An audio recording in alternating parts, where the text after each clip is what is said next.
2017 সালের নভেম্বর মাসে আমরা সকলে মিলে তারাপীঠ গিয়েছিলাম।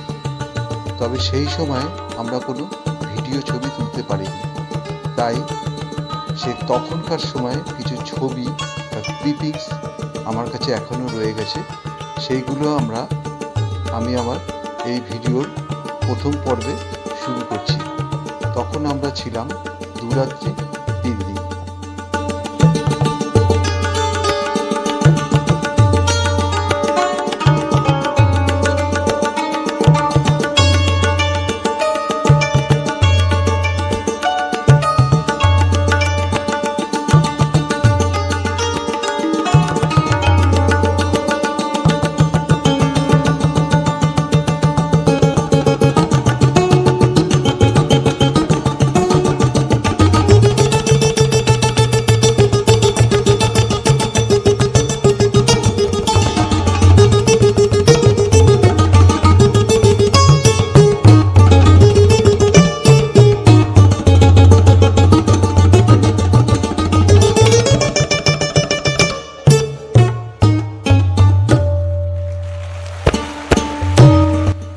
গত 2017 সালের নভেম্বর মাসে আমরা সকলে মিলে তারাপীঠ গিয়েছিলাম।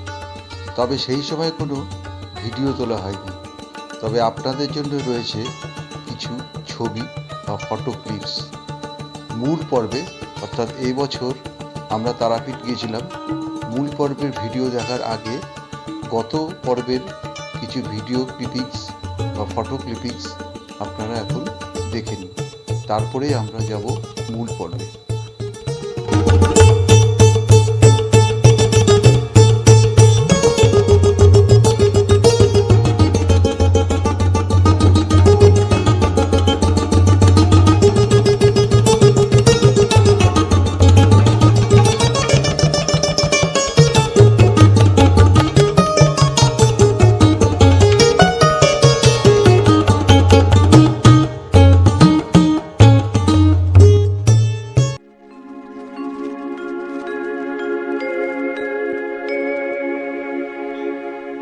निरञ्जनं नित्यमनन्तरूपं भक्तानुकम्पा धृतविग्रहं वै ईशावतारं परमीशमिद्यम्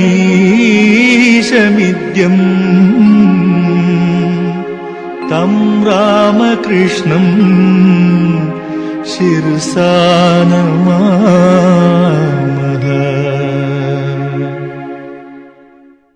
जय तारा जय मा तारा,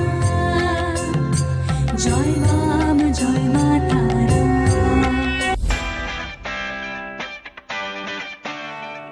নমস্কার বন্ধুরা, আমি অসীম আর চলে এসেছি আমার পরবর্তী ভিডিও নিয়ে। এবারে আমাদের গন্তব্যস্থল হলো মহাপীঠ তারাপীঠ। সেই উদ্দেশ্যে আমরা সকলে পৌঁছে গেছি কলকাতা স্টেশনে। এখান থেকে আমরা ট্রেনে উঠব আর সোজা নামবো গিয়ে রামপুরহাট। সেইখান থেকে আমরা একটা অটো বা টোটো ভাড়া করে প্রথমে যাব আমাদের হোটেলে, তারপর মা তারার মন্দির দর্শন করব এবং শেষে সাধক বামাখাতার বাড়ি গিয়ে ঘুরে আসবো। আমাদের ট্যুরটা এবার খুবই সংক্ষিপ্ত করা হয়েছে, মাত্র 2 দিন 1 রাত্রি।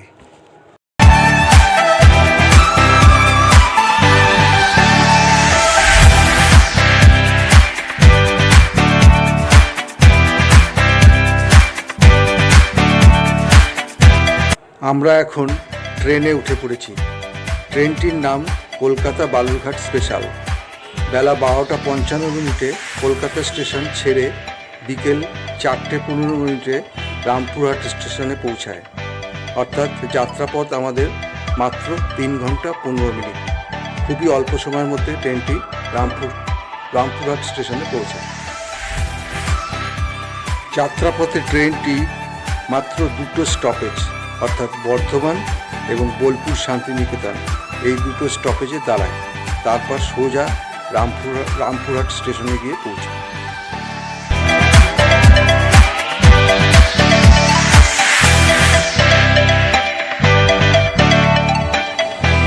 অবশেষে আমরা তারাপীঠ স্টেশনে পৌঁছালাম বিকেল 4:15।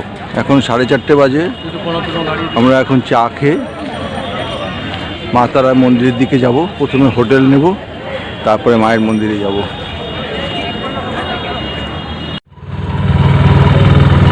তারপর আমরা একটা অটো ভাড়া করে চললাম সোজা আমাদের হোটেলের দিকে। দেখি কোন হোটেলে আমরা এখন যেতে পারি। অটো ভাড়া রিজার্ভ করলাম মাত্র 300 টাকা দিয়ে।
এই আমরা হোটেল তনুশ্রীতে এসে পৌঁছালাম। এখানেই আমাদের ঘর খুঁজে নেব এবং রাত্রিতে এই হোটেলেই থাকব।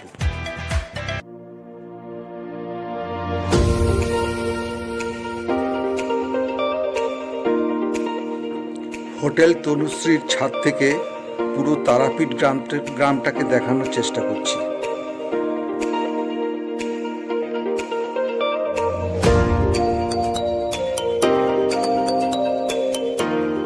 এটি হলো ভারত সেবাশ্রম মন্দির।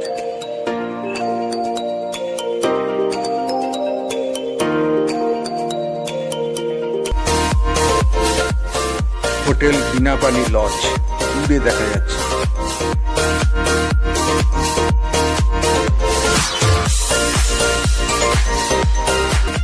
দূর থেকে লক্ষ্য করুন তারাপীঠ মন্দিরের চূড়া দেখা যাচ্ছে।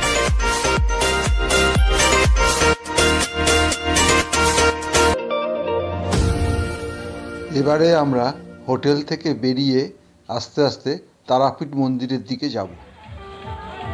তারামা সরণিতে ঢুকতেই প্রথমে চোখে পড়বে এই নতুন ফোয়ারা। এটি সম্প্রতি তৈরি করা হয়েছে।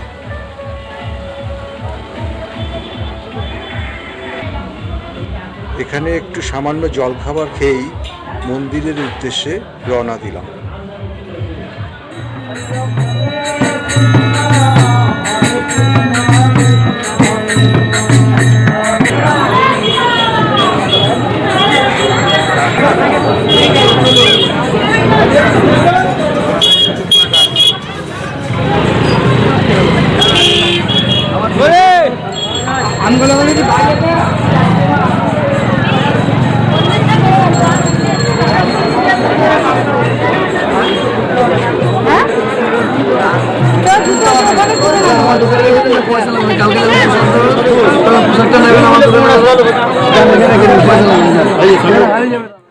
আগামীকাল সকালে পুজো দেবো, খুব ভোরবেলায়, ভোর 4টের সময়।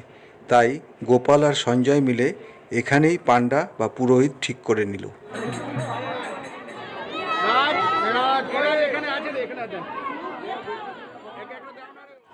প্রথমেই আসলাম তারাপীঠ মন্দিরের ভেতরে যে জীবিত কুণ্ড, সেই জীবিত কুণ্ডটা দেখতে। তারপর মন্দির চত্বর ঘুরবো এবং পরে শ্মশানের দিকে একটু ঘুরে আসবো।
আছে ভাবা যাবে না বৌদি। বৌদির জন্য একবার জয় জয় তারা, জয় মা তারা। আমার এই তারা নাম যাবে যে সাথে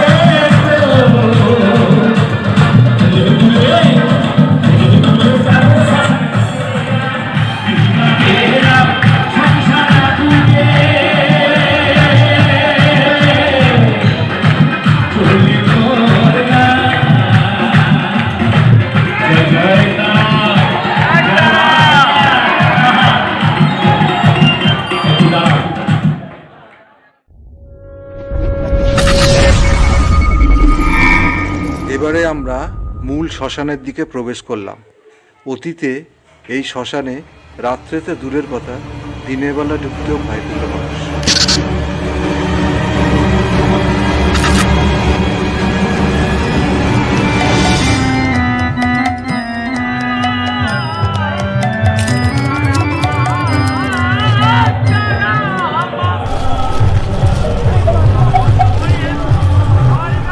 তারাপীঠ মহাশ্মশান কোনো সাধারণ মহাশ্মশান নয়।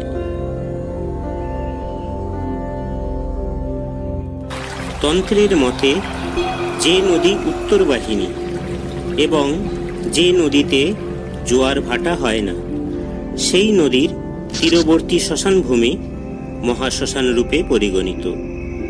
এবং এই রকম মহাশ্মশান হল তন্ত্র সাধনার সর্বশ্রেষ্ঠ সাধন ক্ষেত্র। তারাপীঠ মহাশ্মশান উত্তর বাহিনী দ্বারকেশ্বর বা দ্বারকা নদীর তীরে অবস্থিত এবং এই নদীতে জোয়ার ভাটা হয় না। তাই তারাপীঠ মহাশ্মশান হল একটি তন্ত্রোক্ত মহাশ্মশান। তারাপীঠ ছাড়া বেনারসে জোয়ার ভাটা রহিত উত্তর বাহিনী গঙ্গার তীরবর্তী মণিকর্ণিকাও এইরকম একটি তন্ত্রোক্ত মহাশ্মশান। অতীতে এই মহাশ্মশান দৈর্ঘ্যে 1 ক্রোশ ব্যাপী ছিল। উত্তরে উদয়পুর থেকে দক্ষিণে কড়কড়িয়া গ্রাম পর্যন্ত এবং পূর্বে তারাপুর অর্থাৎ বর্তমান তারাপীঠ থেকে পশ্চিমে কুণ্ডলা গ্রাম পর্যন্ত বিস্তৃত ছিল। বর্তমানে তারামায়ের মন্দিরের মূল প্রবেশপথের বিপরীতে সোজা রাস্তাটির শেষ প্রান্তে থাকা সাধক বামদেবের ঘাট থেকে শুরু করে উত্তর দিকে দ্বারকার সেতুটির কাছাকাছি পর্যন্ত এর অস্তিত্ব টিকে রয়েছে।